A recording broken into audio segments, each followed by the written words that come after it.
असल में ये जो प्रेस कॉन्फ्रेंस आज की जा रही है, ये जो कफ़ायत शारी के जो स्टेप्स लिए गए हैं खैबर पख्तूनख्वा की हुकूमत से, उसके मुतल्लिक है। और उसके बाद मुज़म्मिल असलम साहब जो हमारे एडवाइज़र हैं फाइनेंस के, वो भी आपसे अपने ख़यालात का इजहार करेंगे। जैसे कि आप सबको पता है कि इस वक्त एनर्जी क्राइसिस है और खैबर पख्तूनख्वा की हुकूमत और वज़ीर आला सुहेल आफरीदी तमाम सूबों में सबसे आगे हैं। कफ़ायत शारी की जो स्टेप्स लिए गए हैं, सबसे पहले उन्होंने लिए। सबसे पहले रिलीफ जो था वो खैबर पख्तूनख्वा की हुकूमत ने दिया।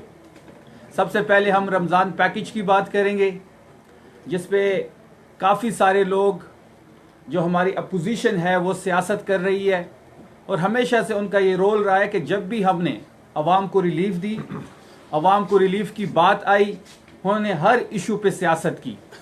खैबर पख्तूनख्वा वाहिद हुकूमत है और वज़ीर आला CM सुहेल आफरीदी साहब ने जिस तरीके से रमज़ान पैकेज में ख़ुद इंटरेस्ट लिया, जिस शफाफ अंदाज में तमाम लोगों को पेमेंट्स पहुंची, उसकी मिसाल पाकिस्तान की तारीख में नहीं मिलती। और हम ये चैलेंज कर रहे हैं कि अगर किसी के पास ऐसे कोई सबूत हैं, किसी के पास ऐसे किसी भी बेकायदगी बेज़ाब्तगी के सबूत हैं, वो मीडिया के सामने रखें। हम उसके जवाबदेह होंगे, उसका आंसर भी करेंगे। तकरीबन 10.5 लाख ख़ानदानों को रमज़ान पैकेज दिया गया और स्क्रूटनी के बाद 10 लाख और 10,000 लोगों तक ये पेमेंट जो है वो भिजवाई गई। इस वक्त 82% लोगों ने पेमेंट रिसीव कर ली है और 1,85,000 लोग रहते हैं जिनको खैबर पख्तूनख्वा हुकूमत की तरफ से पेमेंट उनको चली गई है, उन्होंने कलेक्ट नहीं की। हमारी तरफ से 100% जो है रमज़ान पैकेज की जो पेमेंट थी वो ट्रांसफ़र कर दी गई है। 82% लोगों ने जो रकूम थी वो कलेक्ट कर ली है और 18% अभी भी रहते हैं। और ये जो टोटल पैकेज था ये 13 अरब का था। वाहिद खैबर पख्तूनख्वा की हुकूमत है जिसने 13 अरब का रमज़ान पैकेज दिया। इसके अलावा आपने देखा होगा कि रमज़ान में हमारा एहसास दस्तरखान था, बाकी रिलीफ एक्टिविटीज़ आपके सामने थी। तो खैबर पख्तूनख्वा जो वाहिद सूबा है, यहाँ पे इमरान खान साहब की हुकूमत है, जहाँ पे सुहेल आफरीदी साहब एक नौजवान वज़ीर आला है। रिलीफ एक्टिविटीज़ में, रमज़ान पैकेज में, एहसास दस्तरखान में सबसे आगे है खैबर पख्तूनख्वा। दूसरी तरफ आपने एक्सप्रेस ट्रिब्यून की रिपोर्ट देखी होगी कि पंजाब में जहाँ पे दस्तरखान लगाए गए थे, जहाँ पे मरियम सफदर ने अपनी तस्वीर लगाई थी, वो दस्तरखान रमज़ान के आखिरी अशरे में बंद हो गए थे, और ये एक्सप्रेस ट्रिब्यून ने रिपोर्ट भी की है। इसके साथ साथ आपने देखा होगा कि एनर्जी क्राइसिस इस वक्त पूरी दुनिया में आप देख रहे हैं, लेकिन बदकिस्मती से पाकिस्तान को ज़्यादा हिट किया है, क्योंकि जो नाअहल टोला ऊपर बैठा हुआ है, इनकी वजह से पूरी दुनिया में 20% से ज़्यादा इस पर डिटेल गुफ्तगू मुज़म्मिल साहब करेंगे। मैं सिर्फ एक पॉइंट आपको बताऊंगा कि दुनिया में कहीं भी 20% पेट्रोल महंगा नहीं हुआ। दुनिया में सबसे ज़्यादा किसी मुल्क ने अगर पेट्रोल महंगा किया तो वो 6% है।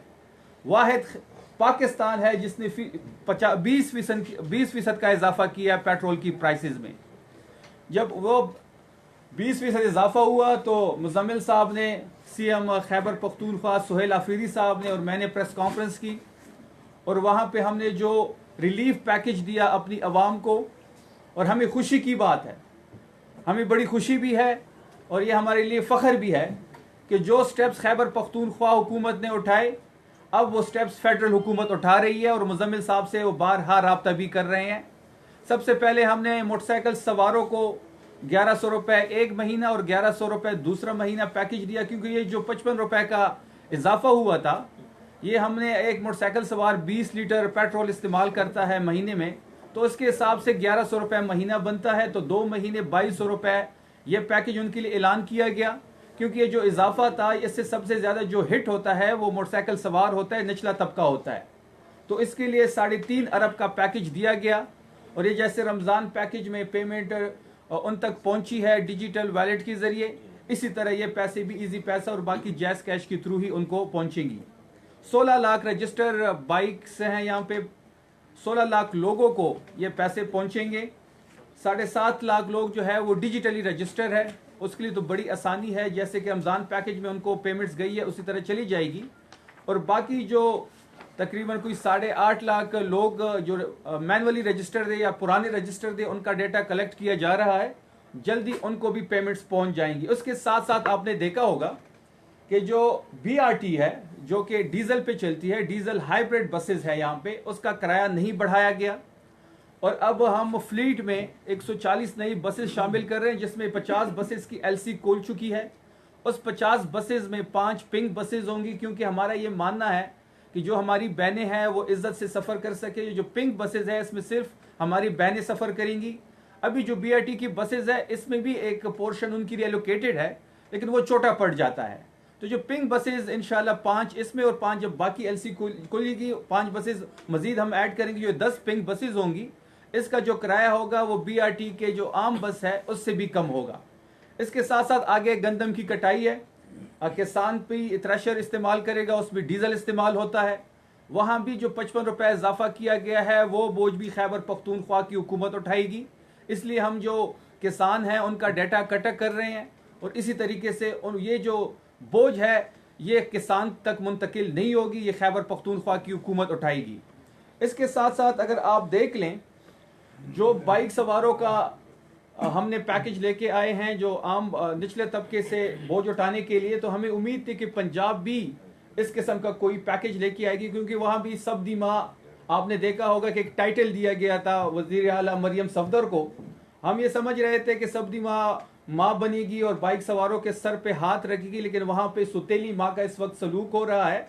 उल्टा उन्होंने BRT का किराया भी बढ़ा दिया है, मेट्रो उनकी जो मेट्रो बस है उसका उल्टा किराया भी बढ़ा दिया है।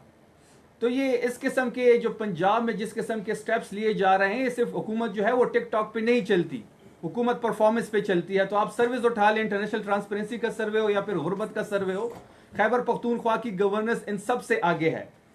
इसके साथ साथ आपने ये भी देखा होगा कि आगे अगर वर्क फ्रॉम होम का जो कफ़ायत शारी के लिए जो स्टेप लिया गया था, तो जो सरकारी मुलाजमीन हैं वो जब वर्क फ्रॉम होम करेंगे तो उनका पेट्रोल का खर्चा बचेगा, तो उन पे भी ये बोझ जो है ये कम हो जाएगा, पेट्रोल का जो बम गिराया गया है। इसके साथ साथ नई गाड़ियों पे खैबर पख्तूनख्वा ने पाबंदी लगाई हुई है। आपको पता होगा कि हमारा हेलीकॉप्टर क्रैश हुआ था रिलीफ की एक्टिविटीज़ में, हमने वो जो हेलीकॉप्टर था वो अभी तक परचेज नहीं किया। हालांकि रिलीफ एक्टिविटी में क्रैश हुआ था और खैबर पख्तूनख्वा की रिलीफ एक्टिविटीज़ के लिए भी उसकी ज़रूरत है, लेकिन हमने ये जाना कि पहले अवाम है, पहले अवाम को रिलीफ दिया जाए, फिर उसके बाद हेलीकॉप्टर की परचेज़ हो। नई गाड़ियाँ इस वक्त आप खैबर पख्तूनख्वा में नहीं ले सकते, जबकि हेलीकॉप्टर की जो परचेज़ करनी है हमने, और आपने दूसरी साइड पे देख लिया कि जहाँ पे कफ़ायत शारी का अमल जारी है तो वहाँ पे 11 अरब का जहाज़ ख़रीदा गया। क्या 11 अरब का जहाज़ इस वक्त जस्टिफाई है? यहाँ पे हम 13 अरब का रमज़ान पैकेज दे रहे हैं, वहाँ पे CM जो है वहाँ 11 अरब के लिए अपनी ख्वाहिशात पूरे करने के लिए उन्होंने 11 अरब का 19 सीटों वाला जहाज़ ख़रीदा। 17 सीटें उनकी हैं, उसके हिसाब से ही जहाज़ ख़रीदा गया, क्योंकि वो तो हमारे मैंडेट पे बैठी हुई हैं। फिर इससे आप अगला जुल्म ये देखें कि 30 जून तक 86 करोड़ रुपए रखे गए हैं उस जहाज़ के खर्चे के लिए। जो उनके पायलट्स हैं जो कि पाकिस्तानी भी नहीं है, वो 2 करोड़ की तनख्वाह ले रहे हैं। फिर 1 घंटे का जो सफ़र है जहाज़ का, जो तेल का खर्चा है वो 5 लाख है। फिर वियाना का इशू आपके सामने है कि कौन उसमें वियाना गया, क्योंकि CM जो थी वो तो पंजाब में मौजूद थी। कौन सा शरीफ फैमिली का मेंबर उसमें गया, उसकी स्टोरी भी आपके सामने है। अगर ये स्टोरी झूठ है, जो वकास सहाफ़ी है जो अमेरिका में रहते हैं जाएं फिर उसके खिलाफ केस करें, क्योंकि वो पाकिस्तान तो है नहीं। यहाँ पे तो उज़्मा बुखारी रोज़ उठ जाती है, झूठ शुरू कर देती है और झूठ पे ही ख़त्म कर देती है, और फिर धमकियाँ भी देखती है कि पीका एक्ट लगा देंगे, फलाना एक्ट लगा देंगे। आपको ये भी पता होगा कि एक सहाफ़ी ने लाहौर में मरियम सफदर ने जो तकरीर की थी, उनका जो टंग ऑफ स्लिप हुआ था उसको कोट किया, उसकी वीडियो लगाई तो उसको 3 दिन के लिए गायब कर दिया गया, क्योंकि ये तो पाकिस्तान है, यहाँ तो जंगल का कानून है, यहाँ तो शरीफ फैमिली जो चाहती है वही होता है।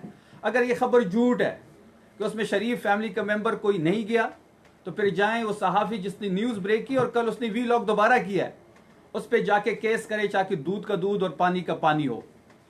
उसके साथ साथ आपको पता होगा कि टेररिज्म से हम इस वक्त जो जारी लहर है, खैबर पख्तूनख्वा सबसे ज़्यादा उससे इफेक्ट हो रहा है, और जो हमारे वेस्टर्न बॉर्डर अफगानिस्तान के साथ जो कशीदगी है वो भी आपके सामने है। और खैबर पख्तूनख्वा फ्रंट लाइन सूबा है, अगर खैबर पख्तूनख्वा इफेक्ट होगा तो इससे पूरा पाकिस्तान इफेक्ट होगा।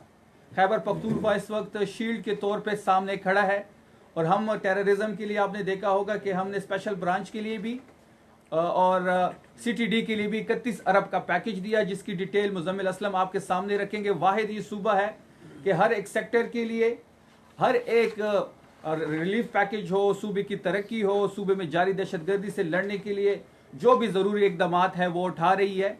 और ये वाहिद सूबा है और वाहिद वज़ीर आला है जो अवाम का सोच रहा है। मैं मुजम्मिल साहब को दावत देता हूँ कि वो अपने जो डिटेल्स हैं फाइनेंशियली वो आपके सामने रखें।